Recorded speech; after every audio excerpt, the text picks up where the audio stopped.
Welcome to That's My Biz, the Internet Business Showcase, where we bring exposure to products, services, and special causes of local businesses and organizations. Thank you so much for joining us. We are coming to you live from the BizLinks TV studio.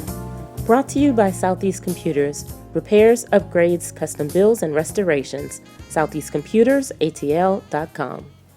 Hi everyone, I'm Pamela Alexander and welcome to another episode of That's My Biz, where we enjoy bringing to you the wonderful businesses, nonprofits, and associations that we meet when we're out there networking. Remember, you can watch this episode and other shows in our archives at www.bizlinks.tv. You can also check out our YouTube channel at youtube.com/bizlinkstv. Be sure to subscribe, give us some thumbs up, and give us some comments as well, and let us know how you're enjoying the shows. Lastly, don't forget to check out our Facebook page at facebook.com/bizlinkstv. TV. As I mentioned, we have great guests with us today. We have Bernadette Johnson. Welcome, Bernadette. Thank you. Now, Bernadette, her company is By the Book Accounting. She's our accountant. We trust her with everything and helping us with our business.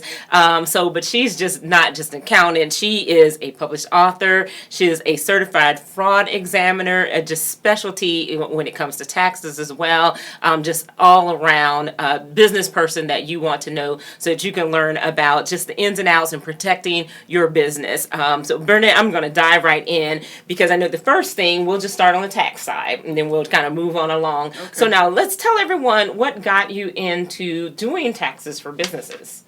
Well, I have a bachelor's in accounting, so it kind of came naturally. Of course, people think that all accounting majors are tax professionals, which isn't true. Right. So I was doing taxes for a handful of people, myself and a few friends, and but working a job. Okay. I was in government, and I realized that it didn't matter how hard I worked, my paycheck was still the same. Right. Mm-hmm. And entrepreneurship is just that thing where if you work really hard, you get the rewards for working really hard. So if you work hard, you make a lot. You're rewarded a lot. If you don't, then you're not. Yeah.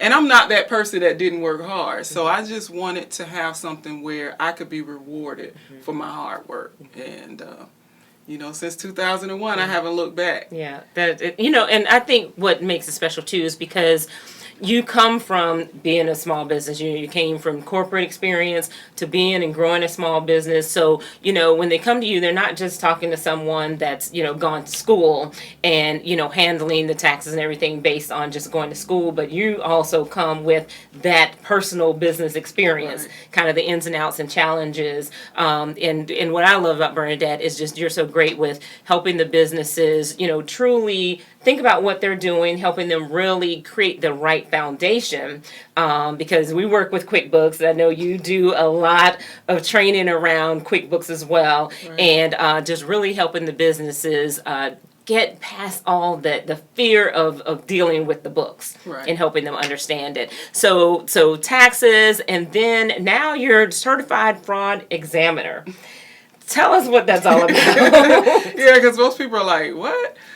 Fraud, what does that have to, Well, a certified fraud examiner, there are accountants that are certified fraud examiners. There are investigators that are certified fraud examiners. There are people who work in, like police officers or banks. So the field is very broad. Okay. But basically, a certified fraud examiner is, first of all, someone who has passed a very rigorous exam. You have a certain level of experience in your industry, and we're anti-fraud professionals. So we do, in whatever our respective profession, we do things to help fight fraud. Okay. So as an accountant who is also a fraud examiner, I work with organizations to help them fight fraud or prevent it. We can't really eliminate it because it happens, but so that's my angle. And there are others that are in the profession that may do the investigative side of it, or and fraud for a fraud examiner is all white collar crime. So it's money laundering, it's Ponzi schemes, it's it's a whole gamut. So everything you see on American Greed. Okay. So. Okay. Now, so tell me, as for small business and typically micro entrepreneurs, many small businesses, they're just doing their basic transactions of their business through whether PayPal or Square, or whether it's just, cash or checks. How important is understanding fraud and protecting themselves from fraud for a small business? And I get that a lot. And small business owners are the most impacted by fraud, and they're the least protected. Okay. Because they think like that. They think that we're a small business, we don't need anti-fraud training, we don't need any of those kinds of things. But a lot of the cases that we see are smaller business or micro businesses because they don't have the controls, they don't have the training. If you have an employee, if you have somebody collecting some cash or going out selling stuff or managing your inventory, at some level you may need some type of fraud training. So, and those are the things that a lot of times small business owners don't realize. Like you have that trusted person that is making the deposits for you and taking customer payments and things like that, but you don't think about putting the controls into place so that they're not tempted. And sometimes it's just, it's not necessarily a bad person. They just might be in a bad situation. Okay, right. So now what about like a service business like a coach or a consultant that's really just them to providing a service? Is fraud still something that they should be concerned about? Typically, it's when you have employees. Okay. And so when you're talking about the things that I do with business owners, whether it's small business, medium-sized business, is when we're talking about dealing with employees, how do we train these employees to, one, know what fraud is, and to train them to let them know that you have a culture that does not accept fraud. You're creating an ethical culture in your business to understand that, no, we don't do this. And sometimes it can be something as simple as there's kickbacks. So getting favors because you shot some business someone's way, as opposed to really doing it the legitimate way of getting the best person to do the job. And it's your cousin, and they charge more, so it could be something like that. So if it's a solo entrepreneur, probably not. Because if there's fraud in a solo enterprise, it's you, know. Right, exactly. But if you're dealing with, when you have employees and you have people in your organization, then that's when you want to look at maybe some fraud training, or just being aware. Sometimes the training is just for the business owner, of just being aware, keeping your eyes open, and don't I hate to sound skeptical because my personality is not this, but professionally, we have a saying in our industry where we say, trust but verify. Okay. And so we want to trust everybody, especially, but trust but verify. It really, and I was gonna say it's the times we're in, but it's really not even that. It's always gone on, So I think you're absolutely right, especially when you're coming to your business, talking about your business, because it's not even just about you and your livelihood. It's the livelihood of the people that you employ, because they have families, and you've got to keep your business running and running well. To keep all of that going. Right. And what about even the people that you provide a service to? If you're truly making a difference in your industry and you go under, now all these people are no longer there without a service provider. So, like you said, it goes beyond that. And a lot of the research says that in a typical organization, 5% of revenues is lost to fraud. That's huge. And for a small business owner, sometimes the profit margin isn't big enough for you to lose 5%. Right. Exactly. If you have a 10% profit margin, you've just lost half of your profit to fraud. And so that's why I say it's definitely a conversation that we at least need to have as business owners, and understand that it's real. It can happen. So what are some of the first steps that they would take in working with you to learn more about how to protect their business? What I like to do is what we call a fraud risk assessment. And in a fraud risk assessment, this is where I can come in and talk about what the organization does and the steps. So we look at what are some of the things that you're doing that can potentially put you at risk to fraud. what are some of the changes that you need to make? It could be a matter of, instead of letting Sarah take the deposit to the bank, why not let Bob take the deposit to the bank? So you have a second set of eyes looking at it. Or you have somebody else that's verifying the thing. So sometimes giving too much control to one person could be the problem. So that's you in a fraud risk assessment, and it varies from business to business, as you might imagine. We would just look at ways that we can make sure that you're not vulnerable for fraud. Where are the areas that you're vulnerable, and what are the things that we can do to put in place to protect yourself from that? So we've got a lot of good information about, the kind of tax. We didn't get into tax preparation a whole lot, but, that's kind of the thing that most people, at least they get, that they know they need to go have somebody do it. That's the main thing I'm just going to tell y'all. Quit trying to do stuff yourself, because you don't know what you don't know, and you don't know what questions to ask, so you just don't know what's missing. You're trying to do some of the online things, but you still don't know what questions to ask, even if it shoots questions at you. You're not quite sure, well, what do they really mean and all that. So just call Bernadette on that one. What I want to get into are your books, because Bernadette is also a published author.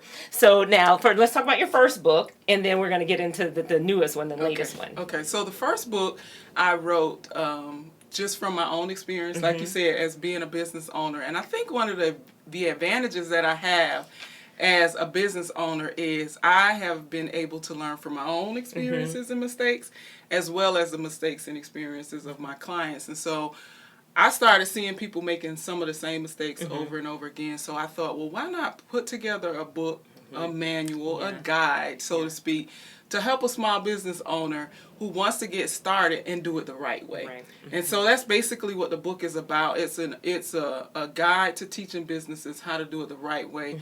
The greatest thing about the book is that you can pick it up wherever you are in your business. So if you're first getting started, those beginning chapters are just for you. But if you've already started and you need some guidance in growing your business or taking it to the next level, then the second half of the book actually talks about some of those things. So that's the first book, and it's been really, really successful. Now tell me the name. It's Business Blueprint, Small Business Owner's Guide to Starting and Running Your Business the Right Way. Second book is Life in Basketball. And I don't know if people know this, but I played collegiate basketball. And I actually started playing basketball in middle school. But I played basketball in middle school just for something to do. As people say, you're tall, you should play basketball, right? But I didn't realize until maybe about 10 years ago the impact that basketball had on my life and the skills that I learned in basketball, how they have really helped me to be successful. And so I worked with I co-authored this book with my college basketball coach. And we got together and looked at the 7 things that we learned from basketball and how they've helped us. So the book is called Life in Basketball, 7 Locker Room Lessons That Score Big in Life. And we talk about how these 7 things help us to be successful in life. Lots of funny stories and some real stuff. And even if you're not a basketball fan, I think that the lessons that we talk about in this book are things that you can relate to. I love that. And I'll tell you why she was sitting here describing the book, because I have the first book. I got to get the second book. But just while you were talking about that, I was sitting here thinking with the businesses that we work with so much, and just the value that your book brings. I know the second book will as well. That, this is something you all need to go out and buy this book and give it to your clients. Give it as a gift to your clients to help them really grow their business, because really understanding the finances in your business, you've been a big help to us. But the understanding, not that we still do it all the right way, but we're getting there. So you can grow is my point with this. But that, you really help us along that journey in how to do it right. And I love one of the things that I remember when we first met, one of the things that you used to always say, and you have to say it the right way, but you talk about giving the right answer or the go to jail answer. Because so many small businesses, just kind of jump in it, and they just kind of do what they see people doing and the way they think they should run it, but they mix and commingle their finances and all of that. So teaching them to do it the right way is so key. We appreciate you, just being a business that steps up to not just providing that service, but just really helping the businesses grow. It's been awesome, I tell you. Well, thank you. Absolutely. Trust me, you're not as bad. Good. You're not as bad as you think you are. Okay. Not at all. I try to learn and do what Bernadette tells me to do. So I can one grow book, I right. may write a book about some of the crazy stories. I think I'll wait till I retire though. So Right. I might get fired. That would be fun. And so tell me, so we know entrepreneurship is quite a journey. It can be quite a challenge for all of you out there. Kind of tell everyone, what are some of the things that you love about being an entrepreneur, and what are some of the challenges? I love that every day is different.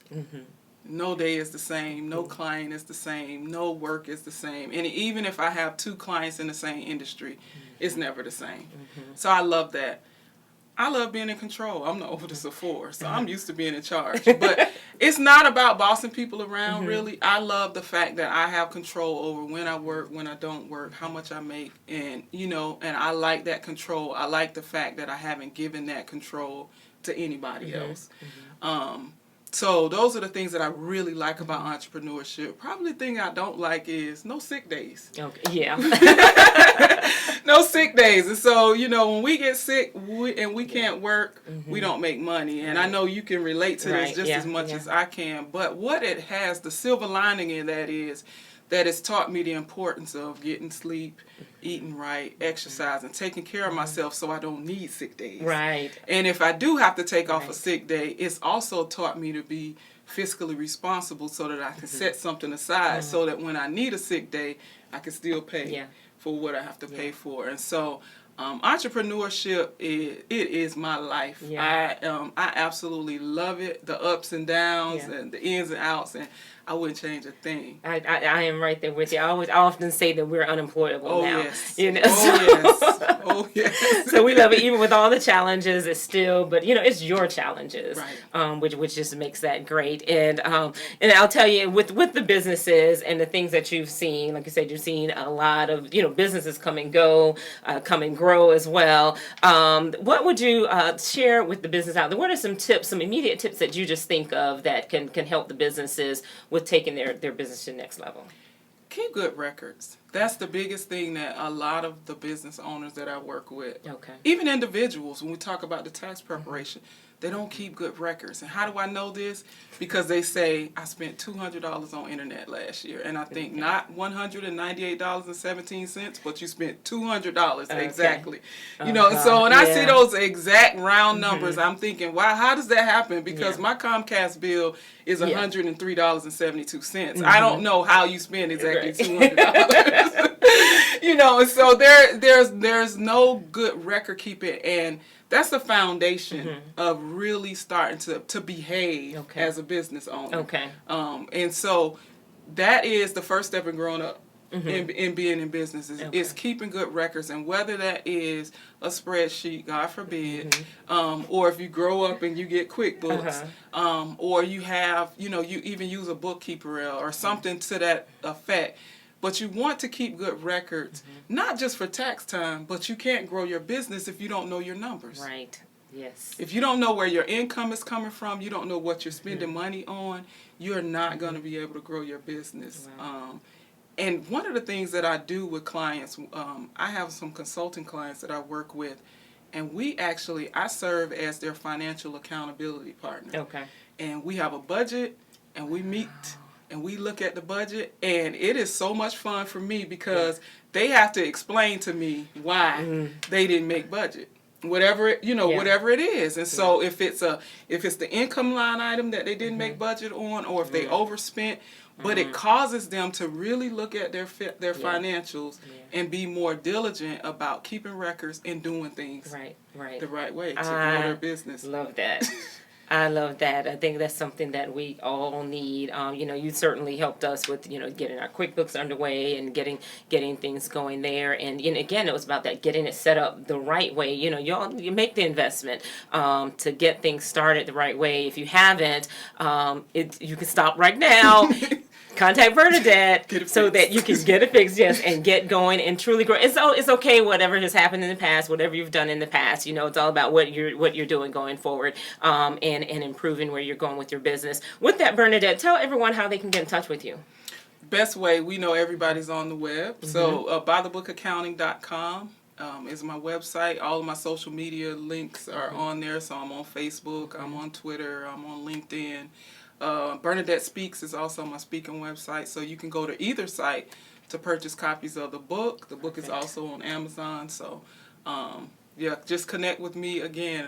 I love Facebook. Yeah. And I was going to say, because even when you were talking about the numbers, because I always say if you're not measuring, you're not marketing. The same thing goes with growing your business. And I know the bulk of your business just comes from client referrals, happy clients telling other people about it. But you are a whiz at the marketing too, or email marketing and your social media marketing, because you don't just share information about your business, you share yourself with everyone as well. And so I love following you and the information that you're putting out there. But it just shows that you're working with a well-rounded person and a well-rounded business. How have you seen social media work for you and your business? Social media has been, it's been really good because, I'm really big on building relationships. That's really important to me. And that's the reason that I don't mind sharing myself.